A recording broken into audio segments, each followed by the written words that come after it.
The Tkachuk brothers continued to lead the way in the final two games of the preliminary round, and there may be a lot of concern for Brad Marchand to finish the season.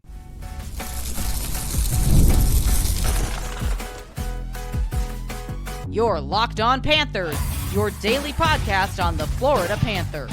Part of the Locked On Podcast Network, your team every day.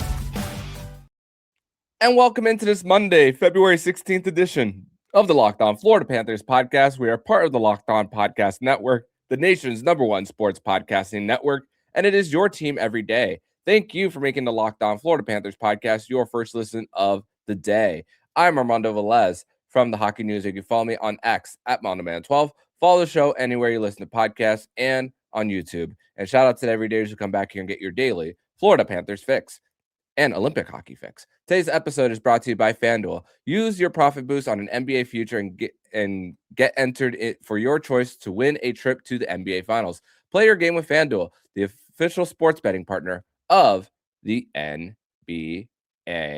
And Panther fans, Olympic hockey fans, USA, Canada, wherever and whoever you may be cheering for during these Olympic Games. Grateful to be back here once again on another edition of the show to discuss everything in the world of the Florida Panthers and also discuss everything in the world of Olympic hockey as well. And there are going to be a good amount of Florida Panthers ties in this episode, even though we are mostly touching on the Winter Olympics, which the preliminary round wrapped up on Sunday. And we are going to discuss the Tkachuk brothers leading the way once again for the USA in the final two games. We're going to discuss Team Canada's dominance as they clinch the #1 seed going into the knockout round. And also, there may be trouble in Finland, despite them getting a bye in and getting a spot in the quarterfinals, as there might be some relationship issues with the players and the coaching staff, and a certain Panthers coach is wanted or is reportedly wanted there. So we'll discuss that a little bit in segment number 3. So let's discuss the last two games for Team USA as they played both of their games in the preliminary round against against Denmark, defeating them by a final score of 6-3, and then Germany by a final score of 5-1. And really, we discussed mostly about the shaky start against Latvia, the 2 goals that were called back due to challenges. But then you think about for the Team USA, how they had Jeremy Swayman in net, and then 2 goals that were against for the Team USA for them to even be trailing. And credit to the USA for responding very, very quickly there. And then for you think about that turnover from Zach Werenski, and then a shot from the point goes off of Werenski and then back into their net. And then the goal from the red line that confused Jeremy Swayman, and he didn't even see the puck. And then after the game, we found out that it wasn't necessarily the boards. That was an argument that was made throughout that game of whether Jeremy Swayman was able to see. But he also admitted that he's colorblind as well, which was an interesting storyline as well. So thankfully, the USA was able to find a way to at least press on in the second period, getting the 3 goals. And by the time that they gave up that goal in the end of the second period, thankfully, Team USA was able to go into the third period with the lead, and then just add a few more there to at least create a little bit of separation. And hey, Austin Matthews came to play. Jack Hughes also came to play once again. He showed up in game number 1. He also showed up in game number 2 as well in this one. So you need that after 2 guys who were really quiet when it came to the 4 nations last year. And I mean, for the last game of this one, where the USA won against Germany by a final score of 5-1, that was their most complete game. And the fact that they started off really pressing it on the gas, and of course the Tkachuk brothers being emotional leaders. I mean, Matthew Tkachuk getting an assist in every single game. In this one, he had 5 total in the 3 preliminary games for Team USA. That's very impactful. I mean, you saw on that face-off in the game against Denmark, where he gets a stick there, and then he allows Jack Eichel to finish off. And really, for Team USA, and thinking about their centers, all of their centers, with the exception of Jack Eichel, are over 60%. in the dot.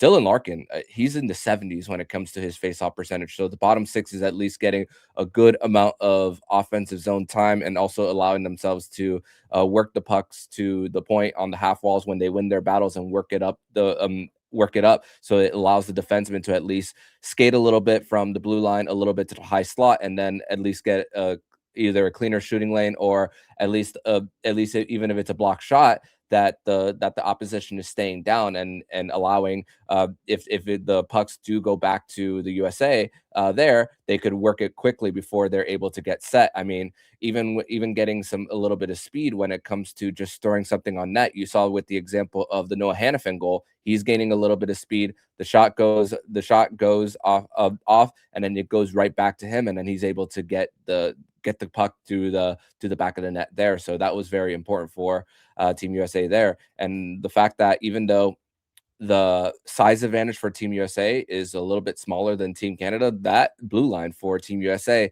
has quite the speed there, which at least helps them when it comes to at least breaking out the puck, which at least has been very helpful for Team USA.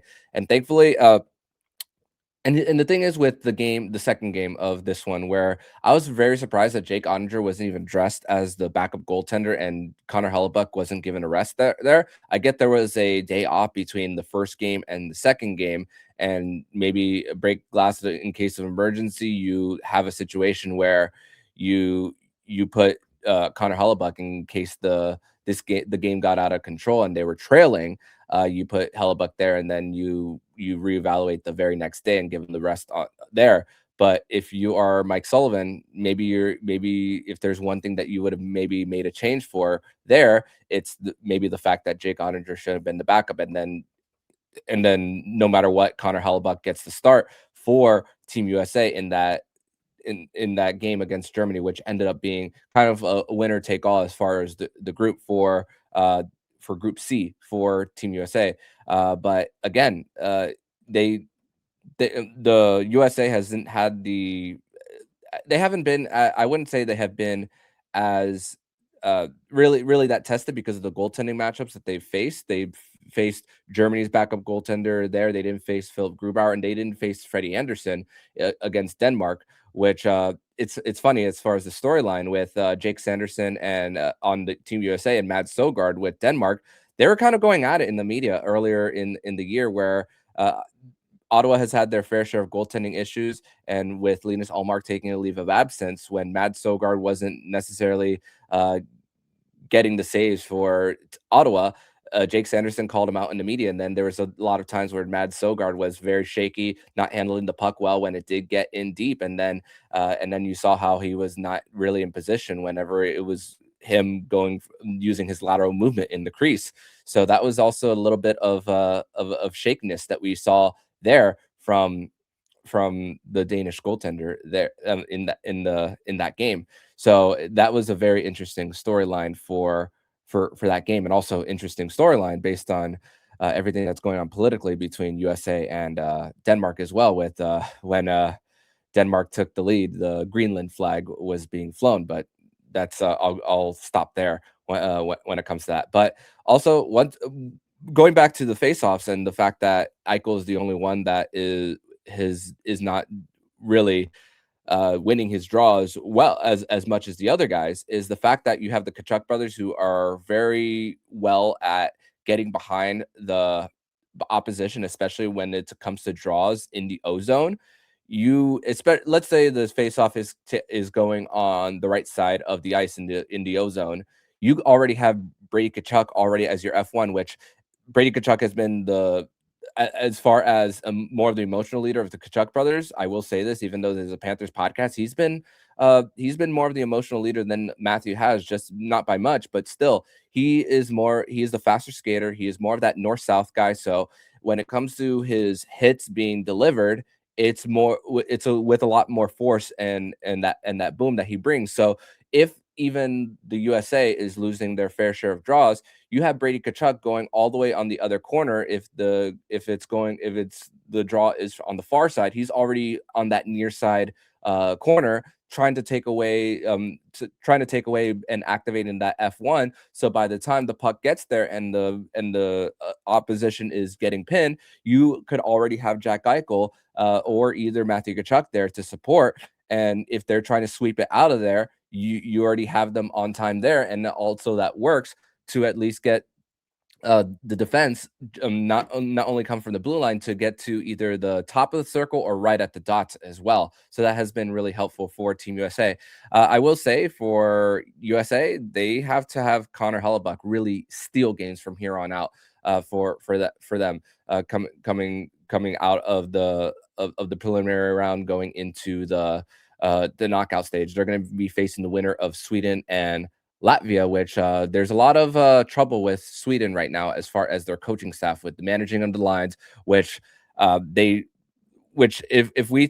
we've watched Florida Panthers hockey over these last 3 years with Paul Maurice being the coach, one thing that he doesn't like to do is switch up his D pairs. And Sam Halam not only has managed the Oliver Ekman-Larsson's minutes poorly, Philip Forsberg's minutes poorly, but he also switched the pairings, putting Gustav Forsling off of that top pair with Rasmus Dahlin and putting him with Erik Karlsson as well.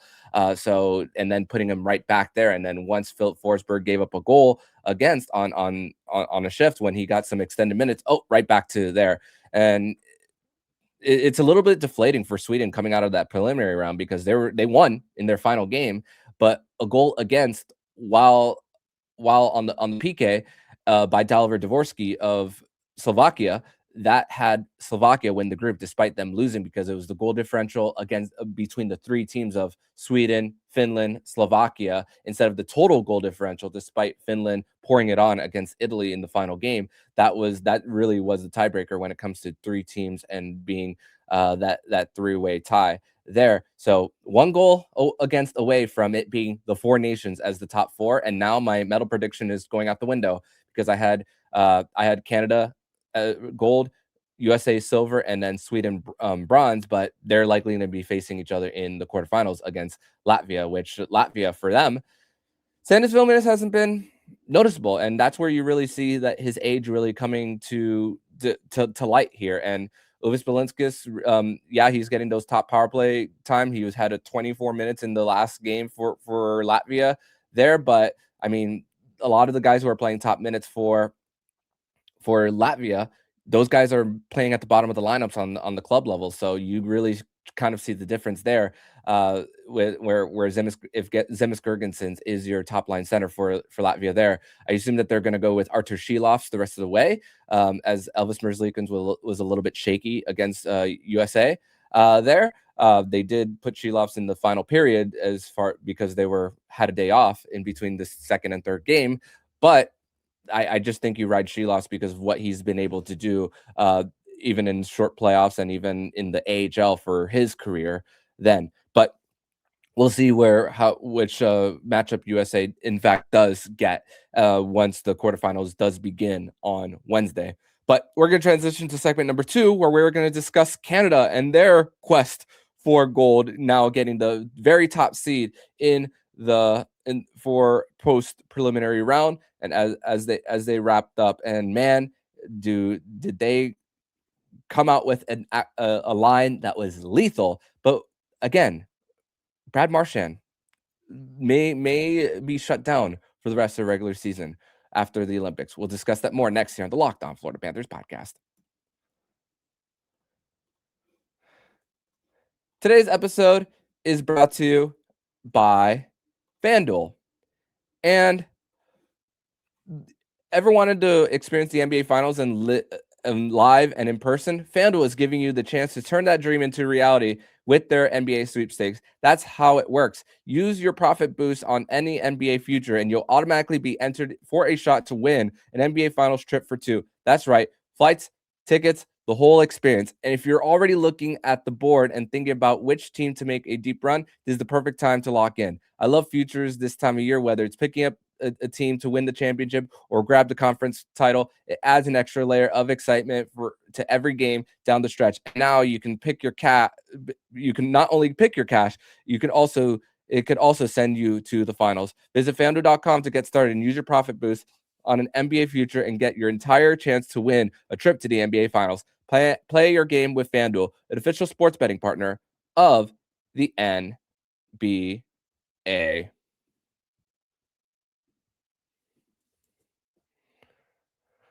Segment 2 here on this Monday, February 16th edition of the Locked On Florida Panthers podcast. Thank you once again for making the Locked On Florida Panthers podcast your first listen of the day. And if you haven't, make sure you go check out our Everydayer Club. And Olympic hockey is here, and we set up an Olympic group chat in the Everydayer Club Discord so you can watch along with other hockey fans. Members also get a Locked On Florida Panthers podcast ad-free. Join us now and tap the link in the show notes to learn more. So continuing on, this conversation, and Team Canada, I was expecting them to sweep the group where they faced Czechia, Switzerland, and France in the preliminary round in their group, getting that chance to win Group A. There, we already broke down the Czechia game where a lot of their goals just came from the same area near the crease. But again, throughout this tournament, they hadn't trailed at all, and going into the third period up 3-1, they were able to just continue to at least experiment a little bit. And the big experimentation for John Cooper and Team Canada's side was putting a line of Macklin Celebrini, Nathan MacKinnon, and Connor McDavid together. I mean, people have nicknamed that the Heart Line. When you think about just the point scorers in the NHL this year and where they're coming from, and the fact that it's guys who are multiple number one overall picks there. I mean, the amount of number one overall picks there that I could even name on the top of my head was Celebrini, McDavid, McKinnon, Sidney Crosby. I mean, it's crazy the fact that up and down the lineup for Team Canada, it's just been they've been a force, and it's really, and I'm really truly interested to see how when the quarterfinal round does begin, how their blue line really fares in this in going forward, because when the puck is in the offensive zone, you haven't had the blue line really have to face a lot of forecheck chances as the other teams in the Olympics here. So that's going to be very interesting there. And really for this one, the air was, even though it was towards the end of the game, the final 3 minutes in their game against Switzerland, the air kind of came out of the building a little bit when Tom Wilson was tangled up with Kevin Fiala of Team Switzerland and forward for the LA Kings, and then not even being able to move, and then his body facing down, the fact that he couldn't move because we found out after that it was multiple fractures to his leg there. And again, I'm still for the players going into the Olympics to try to win a gold medal for their country, and we saw the pride of European hockey, especially with those fans over there. And I'm just like, man, there's just a little bit of juice when it comes to these games that are missing here in North America. At least that's my personal opinion there. But again, in the game against France, though, although the Canadians didn't necessarily break away until later in the game, they still had a huge lead going into the third period. We didn't really need to see that nuclear line of McDavid, McKinnon, and Celebrini there. And it was really cool to see Celebrini getting that penalty shot opportunity. In the NHL, it's the person that does get interfered on a breakaway, but in international hockey, you get the chance to choose who you want to take that penalty shot opportunity, and stayed there. And John Cooper even talking about after the game, saying that no, the crowd that came here for the game came to see this guy play. And that's admirable. And I was texting our friend of Locked On Sharks, JD Young. Once the Olympics get to 2038, Macklin Celebrini is going to be the captain of Team Canada soon enough. It might not be the next two Olympics for Canada, but it's going to be very soon that he's going to hold that title as the captain of this team. So the fact that he's doing this at 19 years old, he's young enough, to still be on the World Junior team for Canada. He's not old enough to drink in the United States. He's old enough to drink in Canada and Italy, but and the fact that he's showing out at 19 years old here for this kind of stage, getting the penalty shot, and also the fact that Canada is just doing well defensively, especially from their forwards. Mark Stone getting a shorthanded goal, which, I mean, when you're putting a line of him and his teammate Mitch Marner along with Sidney Crosby there, I mentioned a lot of the familiarity that John Cooper has put together after the first game on our recent episode. But I mean, that's truly helpful when you have two teammates that are familiar.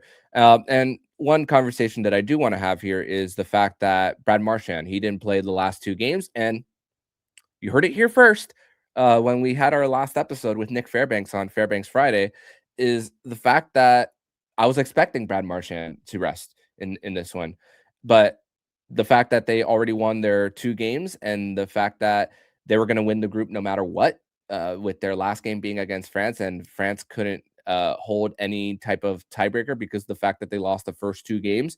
So they were going to clinch a bye no matter what. So Canada had nothing to lose going into it.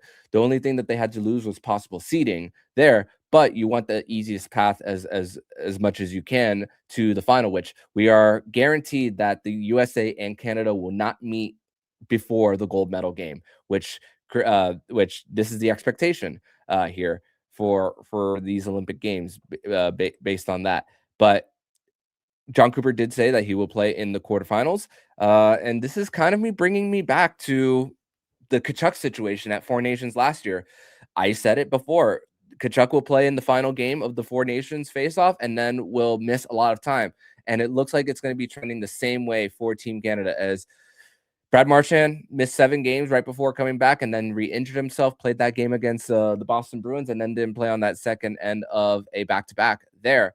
And you kind of have a little bit of worry that Brad Marchand is going to miss the rest of the regular season, or at least miss a good amount of time facing with that injury, but still wanting to fight for his country. This is going to be his only chance at the Olympic Games, coming here at 37 years old.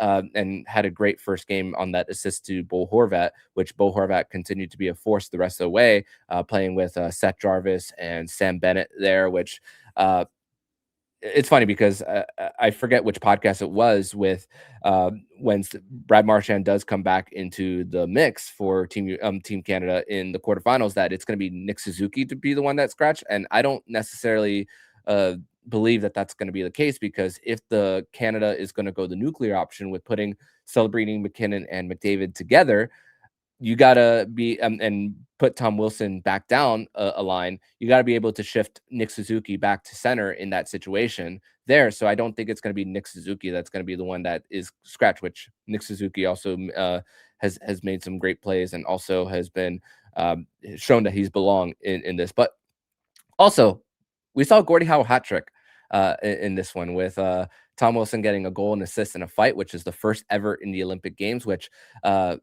Pierre Cronin got a hit on Nathan McKinnon, even apologized. McKinnon was like, yeah, he apologized, whatever. And he didn't necessarily, it was a dirty play from Cronin. And then trying to take down Tom Wilson, and then Cronin, removing the gloves first before Wilson. So not even Wilson initiating it, and the game was out of hand after that. And then the double IHF rules of fighting being an automatic game misconduct there, which when you look at the PIM, those were the two guys who led the way as far as that throughout the tournament with that fight alone. Also, one thing that I really love about international hockey is coincidental minors. It remains at 5-on-5 compared to the NHL at 4-on-4. And they're also a little bit more strict when it comes to goaltender interference, as we saw in that first U.S. game. One of the goals throughout the tournament was even when there was contact around the goaltender, if they were outside of the crease, that there was a goal disallowed there. And goaltenders need to be protected a lot more here in the tournament. So Canada will face the winner of Czechia, Denmark here. So, and Czechia started to deliver more throughout the tournament. I mean, there's been a little bit of trouble with Lucas Dostal in goal here for the Czechs, and they found a way to come back. And here's the thing: when it was 1-0 in that last game against Switzerland, it felt like 3-0 there. And at least Martin Necas came clutch in to force overtime against Switzerland. And here's the thing: Switzerland, although you can dress 13 forwards, they only were able to dress 12 forwards because they didn't have bodies left. Dennis Mulligan was out. We mentioned Kevin Fiala earlier, and David Pastrnak has really not really been that force there for Czechia. They're the eighth seed as of right now.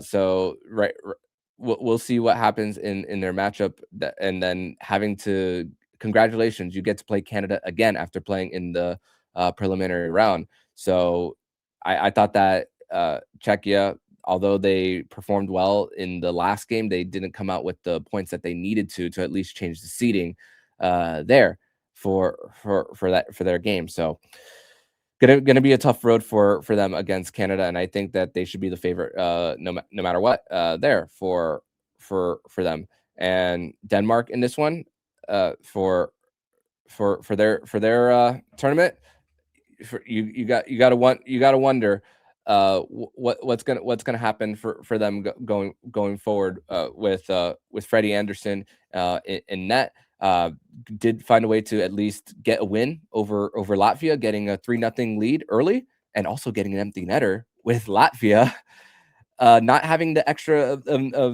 attacker there for when they pulled the goaltender, and then it being 5-3, and then getting the 3 points over them. So that was a lot of mistakes from Latvia there, and some Florida Panthers players, um, Sandis Vilnius especially, not very noticeable for them. So that, and he's playing on the top line there for Latvia. But we're going to transition over to segment number 3, where we're going to discuss how Finland may not want their coach to run their bench, and they might want a certain Florida Panthers coach to be running it. We'll discuss that next here on the Locked On Florida Panthers podcast. Segment number 3 here on this Monday, February 16th edition of the Locked On Florida Panthers podcast. Thank you once again for making the Locked On Florida Panthers podcast your first listen of the day here on a Monday. And we'll discuss more about Finland and Slovakia in this last segment here, which Finland was able to get the one of the buys, and I thought Mikko Rantanen, the points may not say so in their win against Sweden, but man, was that guy such an absolute force for Finland there, where he was hard to take off the puck, winning his battles, and then just getting with speed, and then Sweden not being able to at least strip the puck away from him there. And then the fact that they were able to pour it on against Italy to at least change the goal differential. It did not change the goal differential as far as tiebreaker about winning the group, but it did change it when it came to the best team that did not win the group based on the tiebreakers there. So credit to them. And listen, you want to see Sebastian Aho do that against teams not named Italy in the tournament. So Finland was the only team in the entire tournament who started the same goaltender in all 3 games. UC Saros, which he was shaky in the first game against Slovakia, which they dominated the possession there and tilted the ice in their favor. But thankfully he was able to get better as the tournament went on. And also Anton Lundell, man, has he been a true leader on this team and really showing it with his performance? Not only did he get a goal, which was an all Florida Panthers goal, by the way, which Mikkola and Eetu Luostarinen got 3 assists, and the fact that they were able to take away a breakout pass from Gustav Forsling and then get that goal there for Finland, which all Florida Panthers goal against one of their Florida Panthers teammates there. No friends on the ice there. And there was a little bit of a worry of Nico Mikkola after the Sweden game. It was very Dan Rosen of NHL.com did report that he was very hobbled in the locker room after the game after blocking a shot there. So that was a little bit of concern, but he found a way to get back into the lineup the very next day and did get 2 assists. Anton Lundell did not play in the last game for Finland. So thankfully, he's able to get some rest and get to their quarterfinal game there. But this is Finland's first win over their arch rival Sweden in an Olympic competition since 1998. So how big was that win? It was pretty big. And it's funny. Not only was there a 3-way tie there for the top spot, but I kind of compare it to Pokemon, where fire beats grass, grass beats water, water beats fire. And it was the same thing in Group C for all the teams who did not beat the USA in Latvia, in Latvia losing to Denmark, Latvia being Germany, Germany beating Denmark as well. It was like a three-way rotation there for who beats who if you're not gonna get the top spot in Group C, and then the same thing in Group B for who is battling it out in the top spot, as all of them just flat out beat up on Italy. So uh, the fact that for Finland, they'll be facing the winner of Switzerland, Italy. So that the fact that they have they're facing one of the lowest seeds there, I'm expecting a Finland Switzerland matchup there for them. Also, for Finland,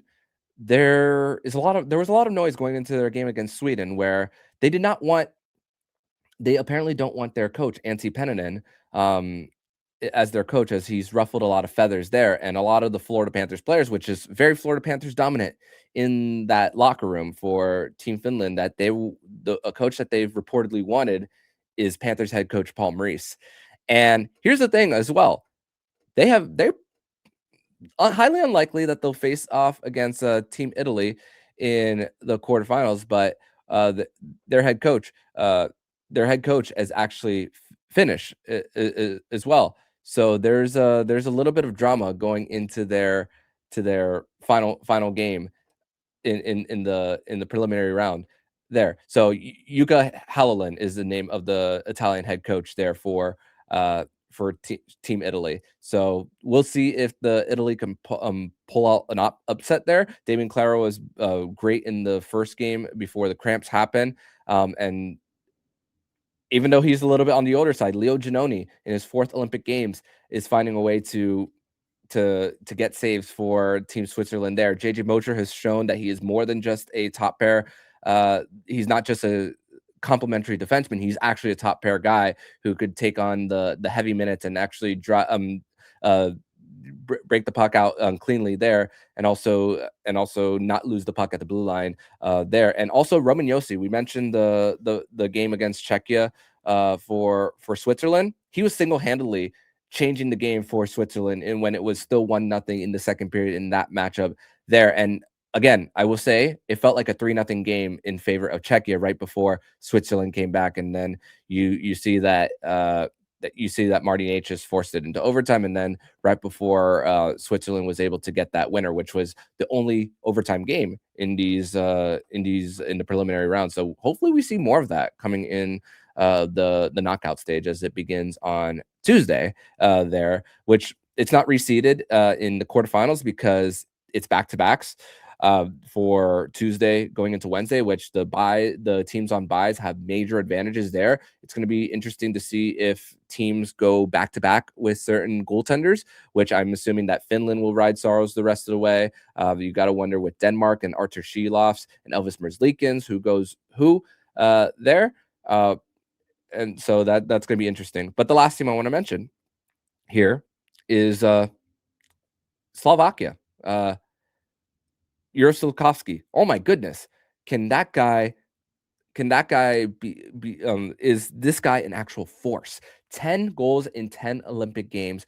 Not only is he doing it as far as powering his way through, but the range that he's doing it as well when it comes to the power play for Team Slovakia as well. So the fact that he was also dominant in the most recent Olympic Games for him in his draft year. He wasn't even drafted by the Montreal Canadiens yet. I mean, he is the face of Slovakia hockey as of right now. I mean, I know Tomas Tatar is the captain, but it's gonna be passed down for Slafkovsky right when we get to the 2030 Olympics there. And I mean, Dalibor Dvorsky coming up clutch in that game against Sweden where it the goal differential really mattered between the two teams, and then you're thinking about a little bit of rest there, and then just Halavai, as we mentioned after the first game on Fairbanks Friday.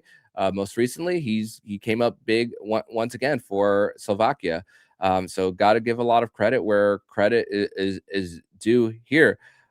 So I mean, 6 points for Slafkovsky. So Montreal, he is the straw that stirs the drink there for Team Slovakia, and also the fact that once again the Canadians have guys on their forward groups who could if you're taking away one person, you could just easily get another person to get involved in the play. And one of their top players in Cole Caulfield isn't part of this Olympic cycle for Team USA. And honestly, now looking at these games, I kind of agree with Cole Caulfield not being part of this mix, because I think you really need to be prepared for the heavy game that USA is going to be facing. And although there's a lot of speed, most of the speed, in my opinion, is coming through the defense for the not Panthers, USA, than it is for the forwards. But I just think it just doesn't mix with especially if he's going to play that bottom six role. So Bill Guerin, he maybe he may know what he's doing there. But they'll get the winner of Germany, France, which for Germany, Timmy Stutzla, 4 goals throughout the tournament, and really carrying Germany in one of their games. For them against Denmark, getting the 2 goals there. And France, I mean, they pulled their goaltender Junka and put in their Antoine Keller, and then it didn't make the difference there as far as closing the gap against Canada there. But it's just outmatched, in my opinion, against Germany. So Germany will get a chance to face Slovakia more than likely in the quarterfinals. And then the trip from Matthew Tkachuk to Leon Draisaitl, always the bride, never the bridesmaid, is classic as far as the two guys facing in multiple Stanley Cup finals in back-to-back years. And just the fact that trying to get into his head. And also Leon Draisaitl found it funny. So anyone who's complaining about Matthew Tkachuk and the chirp towards Leon Draisaitl, get out of here with that. It's you're trying to play for glory. You're trying to play for something that hasn't been seen in USA hockey in 46 years. And for Germany, I mentioned this in the recent episode as well, how the only 3 times that they have medaled has been when there haven't been NHL players, excuse me, in the Olympic Games. So going to be interesting to see how Germany fares against Slovakia, assuming that that is the matchup that is going to be happening on Wednesday. So very excited. I'm hoping that we see it go the distance where it's USA versus Canada, the one that we are expecting. But you never know with these single elimination games. It's Game 7, and I'm interested to see how the benches are going to be thinned up when it comes to the minutes distribution for top 9 for Team USA, especially when it comes to their team and how they put everything together as the games get a lot closer. How much will we see the Brock Nelsons, JT Millers, Jack Hughes, and will we see Kyle Connor back into the lineup here as he rested in the third game, excuse me, and hey, Tage Thompson got the golden goal in last year, wasn't part of the 4 nations, got 2 goals in this one in the first and third game. So how does someone like him, whenever Austin Matthews is faced off against the Connor McDavid line, and then you see the Jack Eichel, Matthew Tkachuk, and Brady Tkachuk line go up against Nathan McKinnon and Nick Suzuki and Brandon Hagel there. So that I wonder that is going to be the difference there, and how much, and especially if they are to meet, what the line matchups are going to be. So I'm very interested to see there, and I'm interested to see how Canada's blue line will be. How will they fare as the tournament goes further? So that's going to do it for today's edition of the Locked On Florida Panthers podcast. Thank you once again for making the Locked On Florida Panthers podcast your first listen of the day, and we'll be back with you guys on Wednesday as we'll wrap up the quarterfinals in the Olympic Games. But in the meantime, if you like what you're hearing, please subscribe to the podcast to be notified every single time the Locked On Florida Panthers podcast jumps into your podcast feed. Don't forget to also subscribe to the shows on the Locked On NHL Network, including Locked On NHL, Locked On Fantasy Hockey with Flip Livingstone and Stu Roden, and Locked On NHL Prospects. Thank you once again for making the Locked On Florida Panthers podcast your first listen of the day. So I'm Armando Velez, signing off. And you've been listening to Locked On Florida Panthers podcast, part of Locked On Podcast Network. We're your team every day.